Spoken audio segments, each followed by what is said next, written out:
Murtagh by Christopher Paolini versus Iron Flame by Rebecca Yarros. Both Dragon Rider books that came out on the same day. Fantasy sequels that I read in the same month, and we're just going to compare for fun, because why not? Murtagh is a continuation of the Inheritance Cycle by Christopher Paolini, what they're calling the World of Aragon. It's not a sequel, technically. In fact, it's kind of a transitionary book between the Inheritance Cycle, the first 4 books, and then whatever story is going to come next. But instead of following Aragon and Saphira, it follows Murtagh and Thorn. Iron Flame is a direct sequel, picking up pretty much exactly where Fourth Wing left off. It's a sequel, so spoilers for Fourth Wing. Main character Violet and her 2 dragons, Tairn and Andarna. I feel like I should probably start with the characters, but because one of the main things that these have in common are the dragons, I'm gonna start with dragons. Quick history of dragons from this series is that they are part of the land. The dragons were part of Alagasia long before any other races. They were at war for a long time with the elves until the elf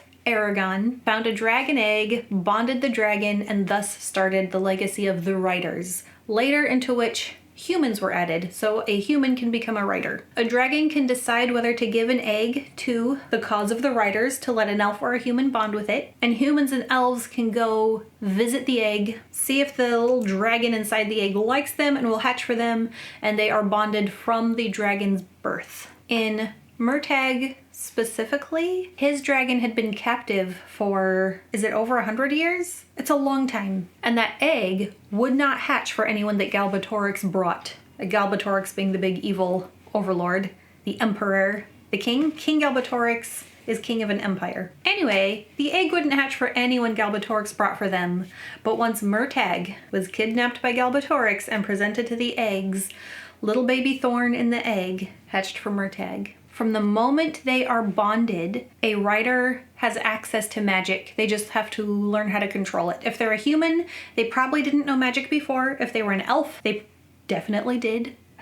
But the rider and the dragon can take strength from each other. They can speak to each other mentally. If a rider or dragon dies, it is almost always certain that the other will also die. There's very few exceptions to this, and it is more likely that the rider will continue to live if the dragon dies than vice versa. In this world, in which Iron Flame is a sequel, dragons have their own society divided into dens, I think, which are kind of like a clan. So there's different clans of dragons, and dragons do not bond from birth. In fact, they have to normally have to pass adolescence to be able to make the decision on whether they want to bond a human or not. And in this world, if a dragon dies, the bonded rider will die. They cannot survive the death of their dragon. If the bonded human dies, a dragon can decide that they're done, they give up, they're going to die too, or they can choose to continue to live and either remain unbonded or bond another human. That's probably one of the main differences between the dragon and rider bond here, is that in the world of Aragon, in Alagasia, you're bonded for life. That's it. There is no possibility of another rider or another dragon. And if you say, what about Galbatorix? Well, we saw how that turned out, didn't we? And part of what makes that interesting, that a dragon can choose to have another rider, is that living in one area, there might be a descendant of somebody who could bond the same dragon. They're not really supposed to. I guess it can do weird things with the magic if that happens, but there's always that possibility. And because we're talking about Iron Flame, I am going to go ahead and spoil things from Fourth Wing. One of the really interesting things is that Violet gets 2 dragons, which is basically unheard of, and she was an unlikely candidate to be a rider anyway because of her physical weakness, and she got the biggest, baddest dragon, or the second biggest, baddest. The biggest, baddest was already bonded. She got one of the most powerful dragons, and that dragon, Tairn, saw past her physical weakness into who she really is, her other strengths. Her other strengths.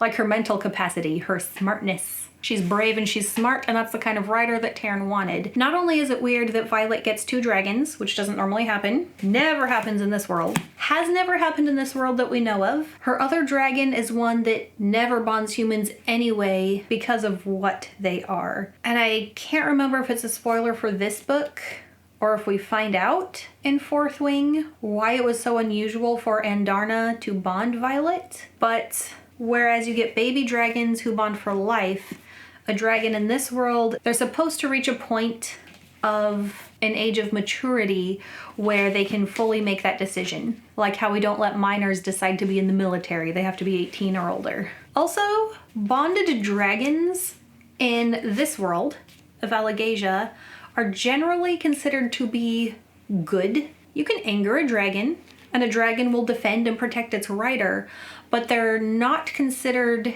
evil. The only dragons ever considered evil are Shrukin and the dragons of the Forsworn. But that was only because of their bond with humans who also decided to follow Galbatorix into his madness. Even before the Age of Riders, when all dragons were wild dragons, they weren't evil. Anytime you're at war with somebody, the guys on the other side are the bad guys. In this story, I won't say that any dragons are considered evil, but they're not inherently good either.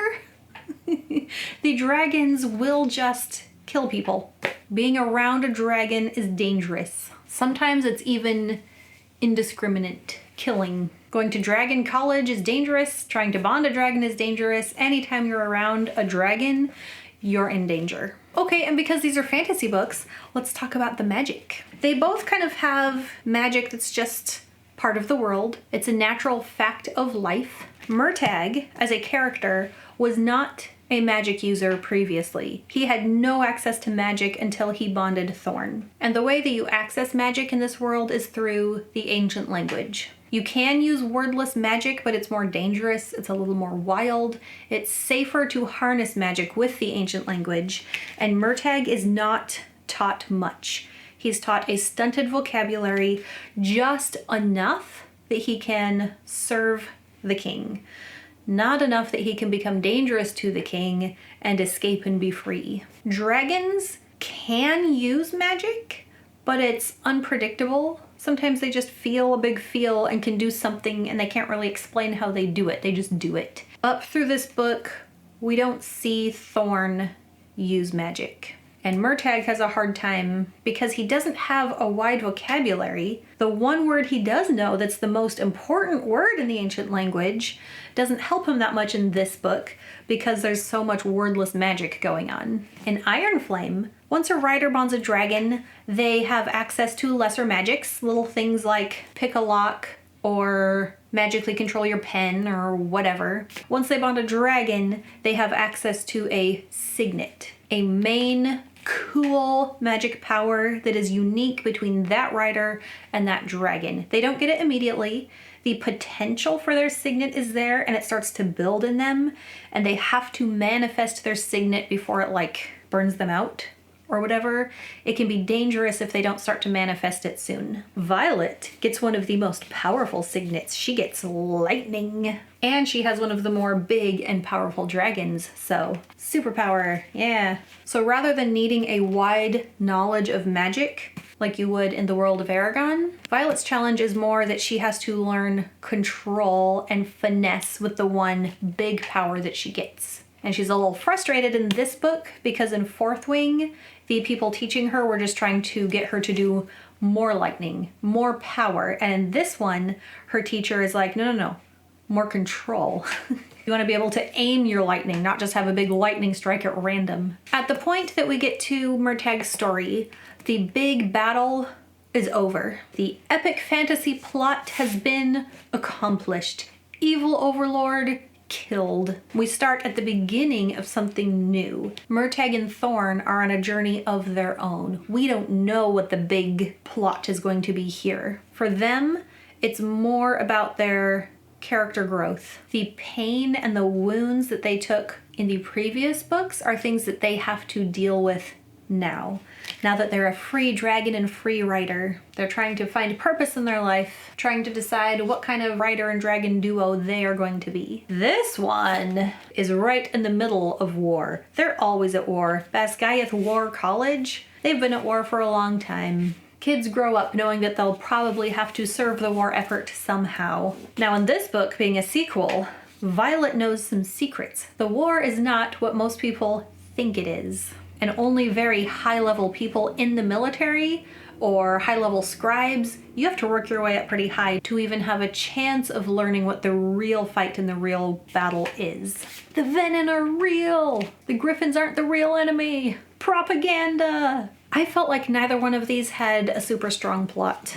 I felt like they were both supposed to be more character books, and in both of them, I was a little disappointed in that. Actually, I don't know if this one was supposed to be character-driven or plot-driven. If it was supposed to be plot-driven, the plot should have been plotted better. If it was supposed to be character-driven, there should have been a lot more characterization. I did talk about that in my review. It was kind of a rant, because you have to have one or the other be strong. Preferably, you would have a strong plot and strong characters, but if you're only going to have one be good, go with it. Anyway, I won't rant, because I already did that for a different video. The main problem with this book, I think, was that it got rushed out and it didn't get all the revisions that it should have had. I would have loved a lot more character interaction between Violet and the other characters, diving deeper into those relationships. I would have loved for the plot to be a little more, not necessarily obvious, but letting us know where we were being led instead of hither and thither. Murtagh was definitely supposed to be more character-driven. That's how the Aragon books all are. That's how Paolini writes. The plot is there, the plot is fine, but my biggest problem with this one was not so much the writing. It was kind of weird. I did go over this in my review of it, but it felt very half and half.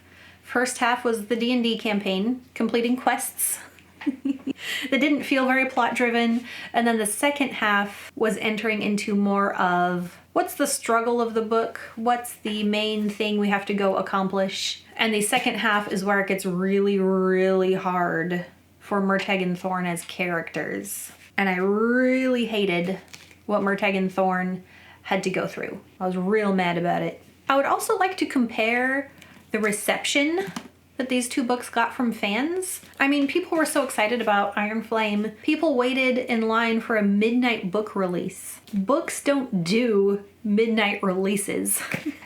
People were so excited for this. The only reviews I've watched were a little on the negative side, pretty much for the same reasons I didn't feel so positive about it. Just felt rushed out, too fast. The main thing is that it's not as good as Fourth Wing. If Fourth Wing was good, this one's but fans got it after only 6 months. We did not have to wait very long for this one to come out. Hype was still high. We're still seeing Fourth Wing circulating even though book 2 is out. Murtagh, fans waited more like 12 years. It has been a long time since we had a big story set in the world of Allegasia. We have the Fork, the Witch, and the Worm short tales, but not like this. Not a big epic fantasy. And I have seen differing opinions. I don't know that I've seen anyone online happy about what happens to Murtagh and Thorn in here. Some people are like, well, I understand the necessity for their character growth, but most people are just mad and upset. Oh, I get it. I'm mad and upset. And I see that other people just love it. They're just so happy to have another book